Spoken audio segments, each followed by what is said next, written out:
Bon, salut, c'est Ed qui filme la télé. Bon, là, c'est une petite, comment dire, ça va être un petit film témoignage hein, pour que ça reste dans l'histoire quand même.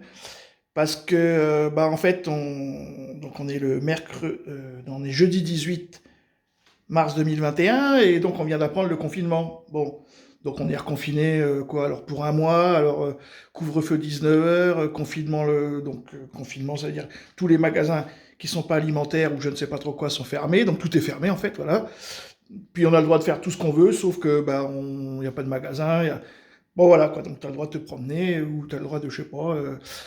Voilà. Bon, en tout cas, on peut rien faire, certainement pas de barbecue entre copains, entre copines, tout ça. Donc voilà, on a le droit juste de, je sais pas, de se promener dans la rue. Et puis, évidemment, d'aller bosser, hein. Donc, on pensait tous que c'était par rapport aux lits d'hôpitaux. Les hôpitaux sont saturés. Bon, c'est normal, on est confiné. Non. Donc, on va nous l'expliquer là gentiment, hein. C'est pour ça donc ça sera quand même. C'est bon, on a changé les paradigmes. Donc, bah, on écoute et puis après, comme disait le dossier de l'écran, Armand Jameau, on en reparle.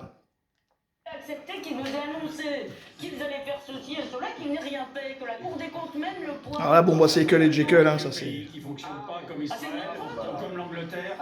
L'Angleterre, c'est un pays jeune qui fait sa révolution en ce moment. Jean Castex, et Olivier Véran, écoutez leur réponse à ça. Énorme. Pour la première vague, nous sommes montés à plus de 10 000 lits de réanimation qui accueillaient des malades du Covid et des malades. Bon, moi, j'ai pas tout compris ce qu'il a raconté, mais apparemment, bon, c'est lui qui est ministre, hein. Donc c'est lui qui sait. Hors Covid.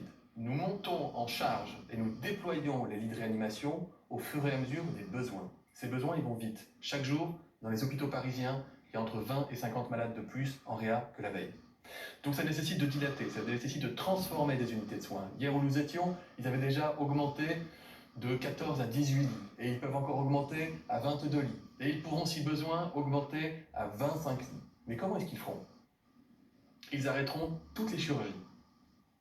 Ils appelleront les malades qui doivent être opérés en leur disant « on ne peut plus vous opérer ». Quand bien même nous aurions 100 000 lits de réanimation, nous devrions prendre des mesures de la nature de celles que nous prenons. Notre objectif, c'est quand même d'éviter que les gens se contaminent et soient malades.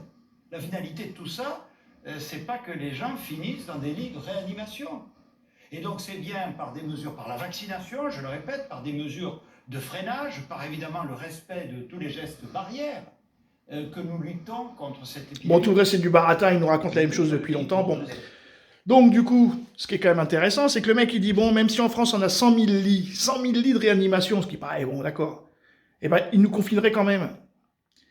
Après, on se dit, bah ouais. Et après, il nous explique, qu'il dit, ouais, mais attendez, il faut pas que vous vous contaminiez. Donc, ça veut dire un jour, parce que depuis qu'on est petit, on se contamine. Celui qui a la grippe, il la refile à son copain. Celui qui a une gastro, bah, des fois, on la transmet. C'est comme ça, c'est la vie, quoi, hein. C'est pour ça qu'on a un système immunitaire, d'ailleurs, hein, parce que sinon, on n'en aurait pas.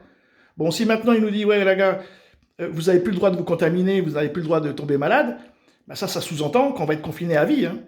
Parce que forcément, dès qu'on va ressortir, en plus comme on aura un système immunitaire très bas, puisqu'on n'a plus de, comment dire, d'interaction sociale avec les autres, où ils nous refilent leur maladie, nous on lui donne pas. Je veux dire, il y a une transmission de maladie, c'est pour ça qu'on a, je le répète, c'est pour ça qu'on a un système immunitaire. Mais là, du coup, on n'a plus de système immunitaire puisqu'on est tout seul à la maison. Donc, il est en train de nous dire, enfin moi c'est comme ça que je le vois, bon, parce que vous n'avez plus le droit de vous contaminer les uns les autres, on va vous laisser à la maison, tout le temps. Voilà. Donc une fois qu'on va avoir passé ce virus-là, il y aura un autre virus, puis après il y aura la grippe, et puis après il y aura les gastro, après il y aura, je ne sais pas, les maladies qui sont comme ça, communes, la varicelle, bon, je ne sais pas, la rougeole, la rubéole, voilà. Donc ça sent le confinement à vie, hein. Donc ça s'appelle de l'ingénierie sociale, quoi. Voilà, c'est le système pour... Voilà, restez chez vous, on vous paye. Alors, combien de temps ça va durer, ça, aucune idée. Mais bon, ça sent pas bon cette affaire, quoi. Parce que si personne ne se rebelle en disant, bah, attendez, vous n'allez pas nous confiner chaque fois qu'il y a un rhume, bah, l'autre il dit si, parce que si on avait 100 000 lits de réanimation, ça ne changerait rien au problème. Voilà, bah écoutez, bienvenue en France, bienvenue au XXIe siècle, et je pense que ça va super mal finir toute cette affaire, quoi, parce que ça n'a aucun sens, quoi. Bon allez, salut les gars, hein, Mazel Tov, Shalom, à plus.